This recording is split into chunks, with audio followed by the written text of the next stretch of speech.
This is the Behind the Line podcast, and this is Pacific Northwest Headline News in 3 minutes for Wednesday, March 9th, 2022. Well, the shootings in the Seattle area continue over the last several days. A man was shot and killed outside a Seattle federal building after he rammed his vehicle into it.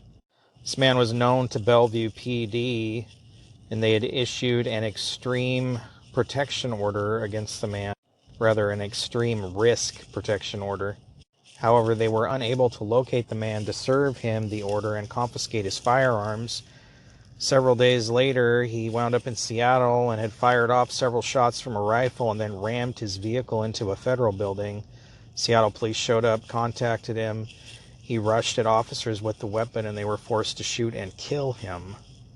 Early yesterday morning, a security guard at a Seattle Safeway had kicked out some shoplifters during the day.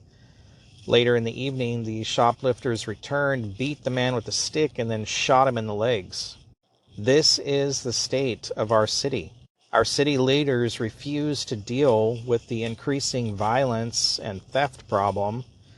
They tell stores to hire their own security to deal with it, and this is what happens. Most of these security guards are unarmed, and their hands are still tied by city leaders because they're unable to really do anything about shoplifting, and this is what happens. The city is just descending into complete lawlessness. Seattle's eviction moratorium ended last week, and apparently panic is now setting in with the tens of thousands of Seattleites who are behind on rent.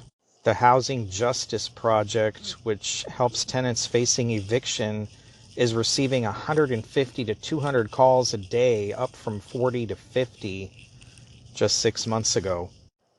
King County has spent $227 million on federal rental assistance last year for about 47,400 households that were behind on rent. They are no longer taking new applications because they're out of money. They expect 8,000 to 9,000 other households will not receive any assistance. It amazes me that people didn't see this coming. Same issues in Oregon. The Oregon's Emergency Rental Assistance Program will be closing on March 14th. The program gave out nearly $290 million in federal assistance to 40,000 households during the pandemic.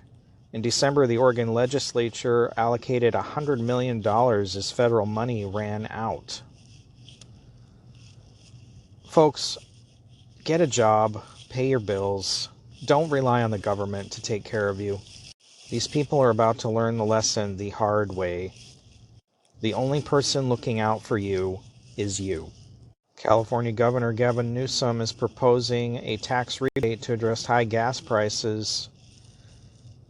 He is proposing sending money back to taxpayers to offset record high gas prices, but rejected calls to increase oil drilling, saying he wants to free the state once and for all from the grasp of petro-dictators.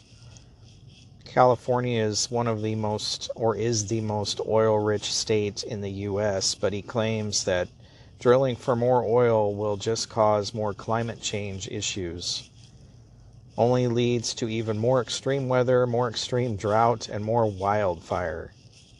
We need to be fighting polluters, not bolstering them, Newsome said, and in the process of doing so, freeing us once and for all from the grasp of petro-dictators. At what cost?